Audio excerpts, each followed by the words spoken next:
you a small business owner, a trader, a school owner, a federal civil servant, a Lagos or Edo civil servant, a farmer or a farm supply merchant?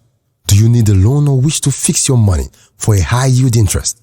Talk to us today and get your loan in less than 24 hours. Visit our website on www.lapo-nigeria.org or call us on 0813-984-0230. Email info@lapo-nigeria.org. Globally, businesses and corporations are faced with challenges that requires fresh thinking on strategy, leadership, and governance to survive. The Anchor is a program designed to help organizations and individuals to be skilled in handling challenges. Join Dr. Osaren Emokpae, a development economist and a corporate strategist. It is my pleasure to welcome you to today's episode of The Anchor. My name is Dr. Emokpae, a teacher, the lead teacher of John School of Management.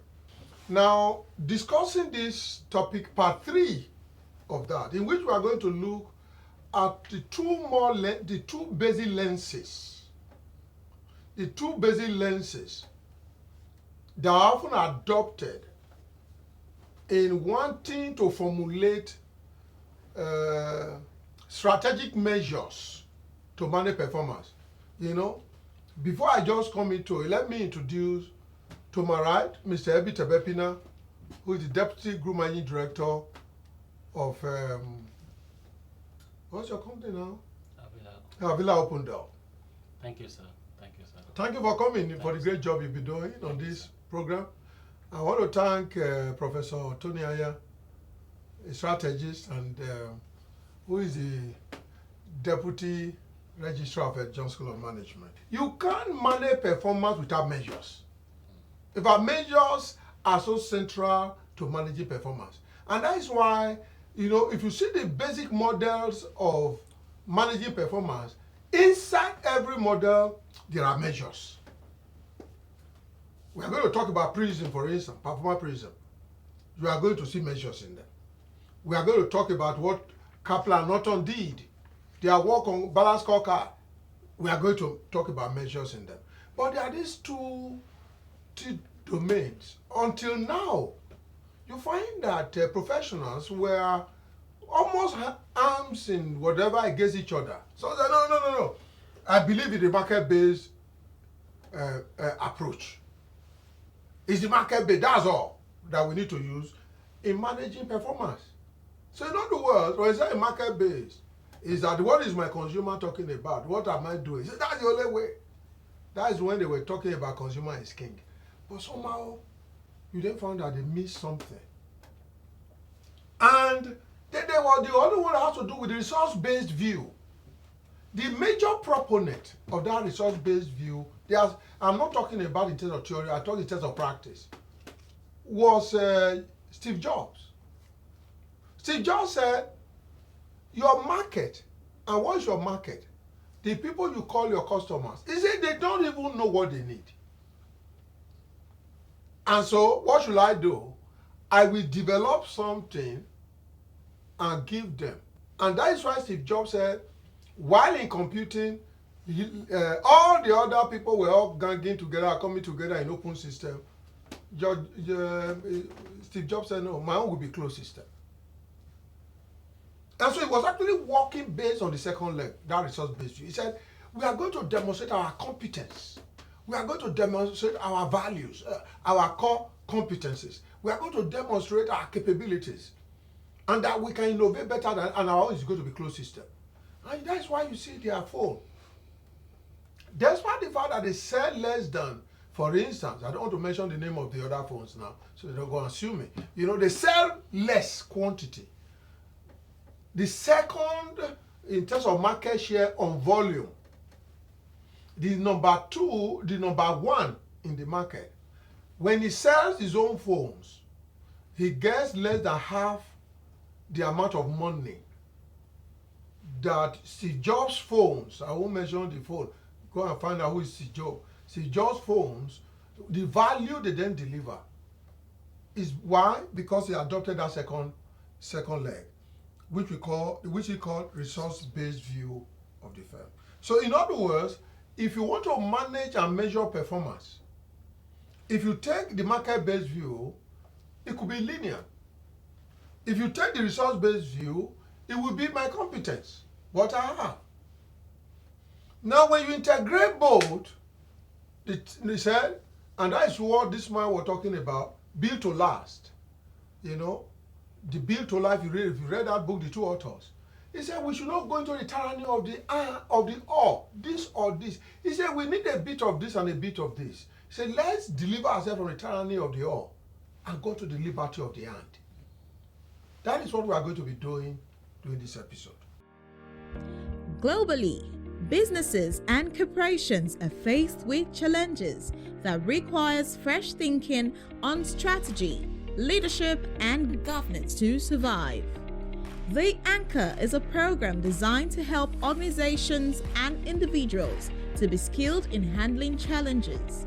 Join Dr. Osaren Emokpae, a development economist and a corporate strategist, for this interactive, informative, educative program.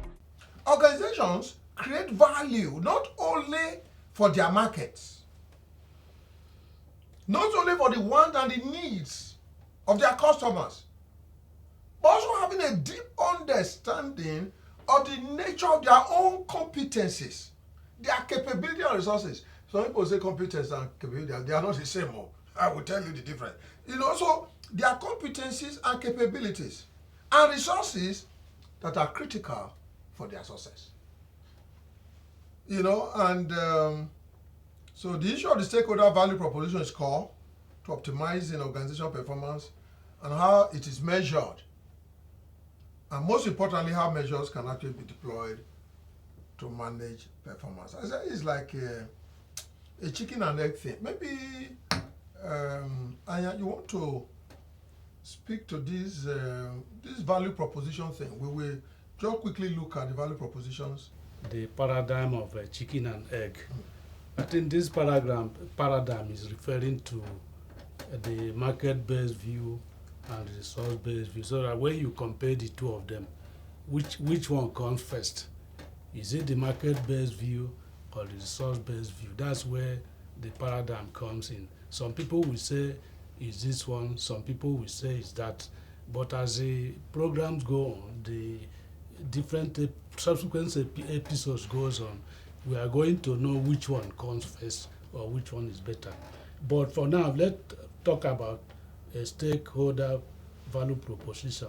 That is a declaration of the way an organization proposes to use its resources and competencies to deliver a particular combination of values to its key stakeholders. So whether it is the market-based view or they are using the resource-based view, it is the way that organization decides to utilize whatever they are using.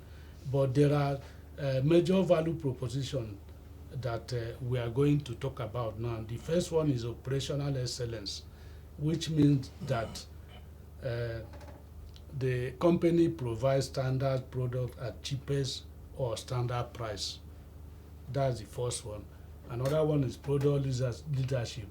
That is producing the best product at the right time. Innovative, exceptionally high quality product where price is not a key issue. And another one is customer intimacy, where best total solution, we provide best solution to customers. This organization focus on delivering best product services tailored to their customers' needs. And then that's the customer intimacy. Yes, customer intimacy. Yes. So you see those traditional value propositions as it just told us. Operational excellence. It focuses basically on your operations. It's not strategic, as it were. Strategic has to do with more of long-term issues, fundamental issues. Okay? And that is well, okay. So you want to be pragmatic. They call it pragmatism. So you just say whatever every other person sells. Yesterday, I went to buy agbalumo.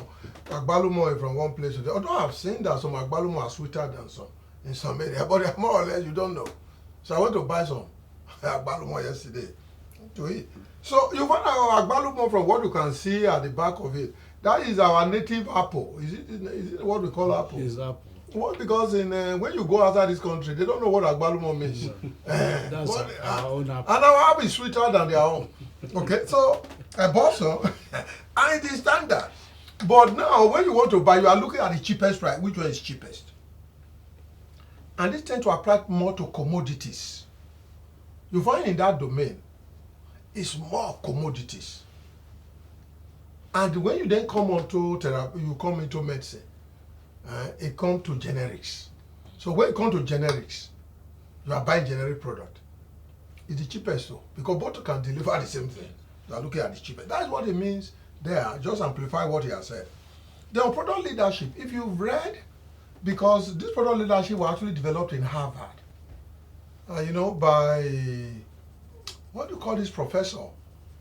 Who did the Professor Potter on competitive strategy. I can still remember that. On competitive strategy. Michael Potter is one of the most celebrated professors in the world. He's in Harvard. Maybe he's retired now. So he spoke so much on this, on leadership. And on leadership, you see we put there something, SOCNOP. If you want to understand the SOCNOP, when you talk about leadership, it means you sell on quality, not on price. That's what SOCNOP means. Selling on quality and not on price. So that is the abbreviation of SOQNOP. Sell on quality, not on price. So in that place, that's the kind of thing that Steve Jobs loved. He loved it so much. And that is why the company became the most valued company in the whole wide world some 5 years ago. I think Amazon has taken over now, some other company. It was the most valued company in the world. And then we're talking about customer intimacy, okay? Just solution, providing solution, total solution to customer, and focus on delivering the best, tailored specifically to that customer. There is this point there, while I'm taking, you will take it further. While I quickly jumped in was because this one I'm about to talk to was my lecturer, Veronica Martinez. He actually taught me in Cranfield. Very brilliant young lady from Mexico, a professor. And he then looked at these dimensions and said, no, it's bigger than this. So she went to a research with a team of other people. I think they're all professors now. Some are still in Cranfield, some of them have left Cranfield. I think some went to where Gowand, our former head of state, went to Warwick, University of Warwick, yes. Some of them went to Warwick as professors, okay?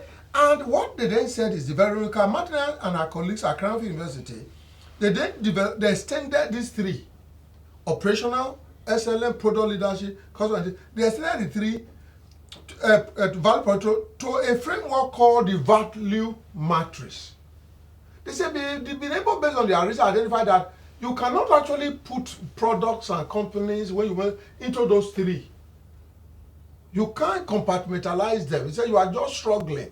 He said they found that there are actually 6 and not 3. And they are promoted exactly. They promoted exactly that 6. And we are not going to this program. We won't spend time developing that. I know, of course, I'm in the studio doing this work. The cameraman is looking at me and saying, so I'm going to move quickly. But let me just give you those 6 and we'll go on a short break. And by the time we come back, then I'll be inviting one of my, here with me at the studio to take on. This is proposition from Veronica Martinez. And I will encourage, for us to develop our intellect, go to the internet, go and find out about Martinez and see those. The 6 are the proposition. Innovators, number 1. Number 2, the brand managers. Number 3, price minimizers. Number 4, technological integrations. And number 6, socializers. This is where I want to come to a break. And we're going on a short break. Please don't touch the dial. And when we are back, we are going to take you deeper onto this, what we are discussing at this 3rd episode, on managing organizational performance. At John School of Management, Innovation and Enterprise, inventing the future. Here at Ed Jones School of Management, we see the big picture. We are inventing a world-class institution, an institution at the core of cutting-edge research, learning, and entrepreneurship. We are accredited by the National Board for Technical Education, NBTE, Jones School of Management, Innovation, and Enterprise. So welcome back to the third episode of Managing Organizational Performance. And before we went on break, we look at value propositions.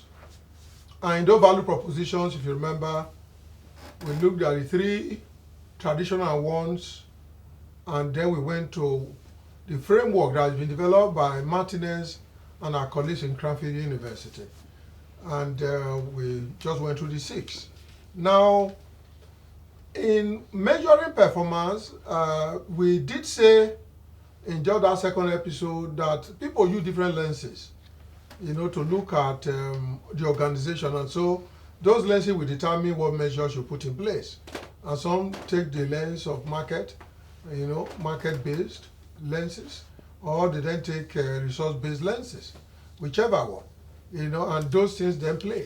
So, however, in truth, we found there is actually a convergence of these two. Bringing them together is not this or this, it's this and this. And what does that mean is that when you come onto in terms of your resources, you find the workforce is very critical in your resources, your workforce. And that is why we are going to delve now into workforce metrics. And we want to call Mr. Ebi to take us on to what are the metrics, workforce metrics in managing performance.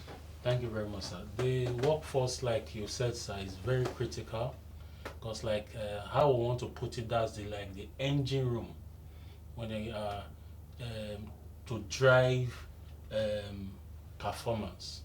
Without the workforce, whether it's robots or whatever you have put in place, without that workforce being in place, there's little one can do or how far one can go. So the workforce is very, very critical in any environment. The anchor person has mentioned that, and just to re-emphasize this, the workforce is very critical. We are in the studio as we speak. This studio cannot function without the workforce.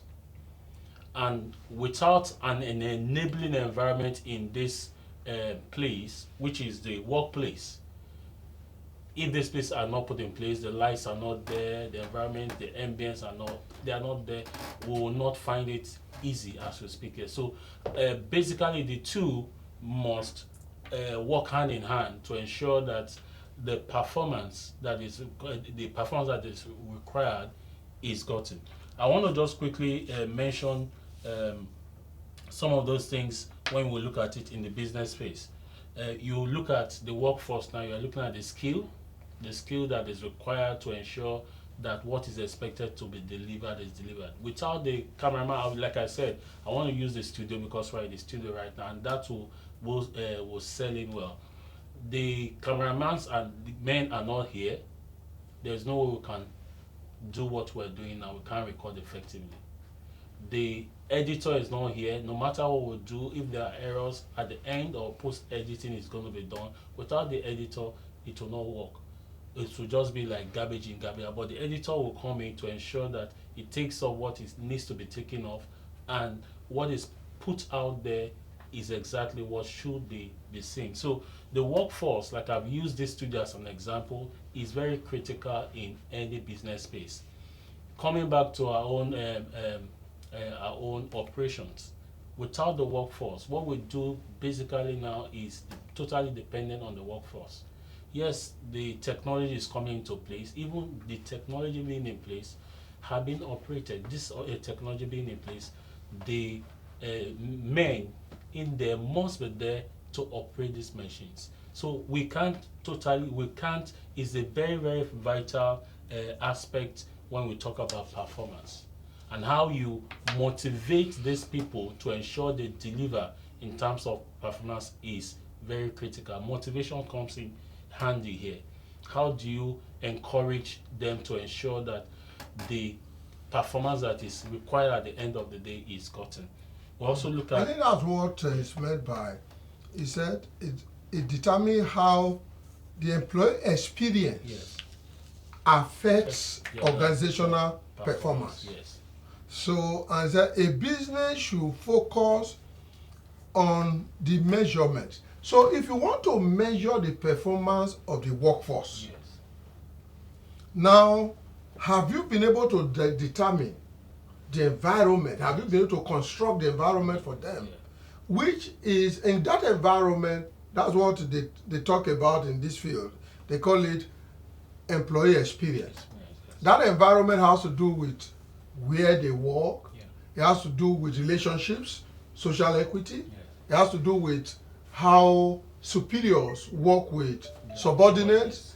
Is this so structured that when a guy is coming, the CEO, everybody is hiding under the bench or somebody? All these things count when we look at what we call the employee experience.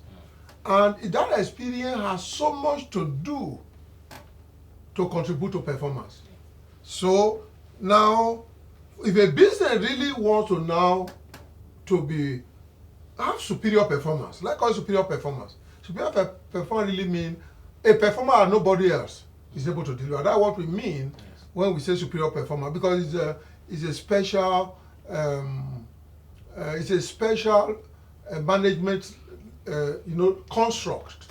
When we say superior performance, some people don't understand it. They just think is maybe this one better than Superior performance itself is a concept. It has to do that you are achieving something others cannot. That's what we mean by superior performance. So, and that is it there. And to then be able to do that, that's the point you were making, is that you must be able to now measure. To measure the performance, you must be able to now measure issue of skill. Yes. How proficient, how do you measure that? Yes. And all the other ones you are putting on, how do you do that? Can you go on there? Thank you very much, sir. So, having said that, looking at the environment, how does that now play into what is being delivered?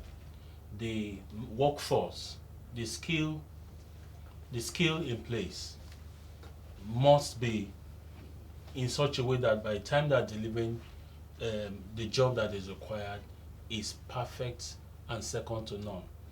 You look at productivity. When a skilled person is handling a job, he handles this efficiently. Time is not wasted. He goes in there as a professional and he knows what to do. So time is wasted. You're looking at also saving costs in terms of your time, saving costs in terms of several other things that you look at. So productivity is enhanced when the workforce is fully in place. I mentioned the issue of motivation. For instance, it's not just salary, like the anchor person mentioned. Have you put that environment in place to motivate encourage the staff there to work? This place if this studio, for instance, is very hot, the ACs are not blaring, are not on and off, we will not find it comfortable here. So the environment must be well looked at, to convenience and all that must be put in place to ensure that the productivity is enhanced. Retention, also what we call retention and loyalty. How well have you put things in place to retain these people? What are the structures, what are the mechanisms put in place to retain this workforce, to enable them produce what they are out there to produce? Let me just say that what you have just taken us through is exactly what is in place at the Jones School of Management. For those of us who have never been there, go to Second Isiwo Junction at Ikorodu. You visit there, our lecturers, our students, the environments, everything is put in place to make sure that we don't just produce professionals. When they graduate, they will be entrepreneurs. So this workforce and workplace experience is exactly what is going on now at a Jones School of Management. I just say, let me chip in. That's very good. Let me just still further add to what you said now. I when visiting the place, I saw that the whole place is AC. All the classrooms are AC. And I was wondering, wow, this is great. That's creating the ambience in such a way that you can assimilate. And most structures are still coming up.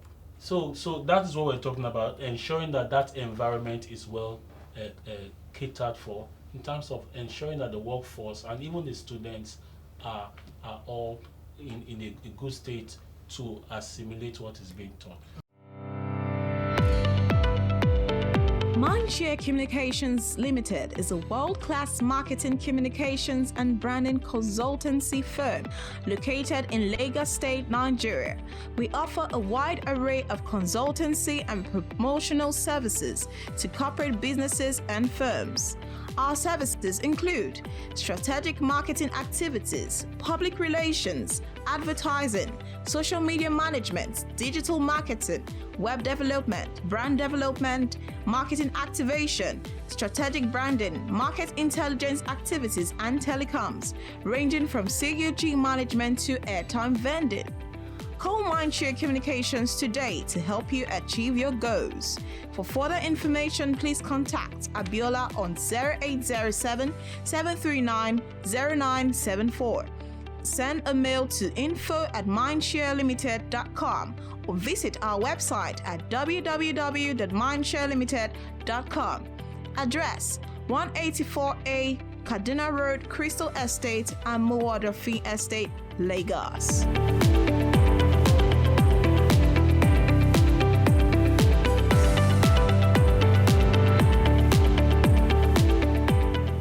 I want to bring to a close the workforce metrics. Number one is that clearly you must create an environment to get the best from your staff. That's number one. And then when you then do this, you put in play, they themselves can also be measured to see whether they're actually delivering. Yeah. So issue of productivity, issue of skill, issue of engagement. Engagement is the way you interact. That's what you mean by engagement. It's not somebody who wants to marry a wife. That's what we're talking about here. So, and that when you put all this in a mix, put that together, you can actually measure the performance of your workforce. You measure it, their own performance, as a contributor to the performance of the organization in itself. So this is where I bring this episode to a close today, and I just hope you benefited. Until I come your way again, may the good Lord bless you, and bye-bye.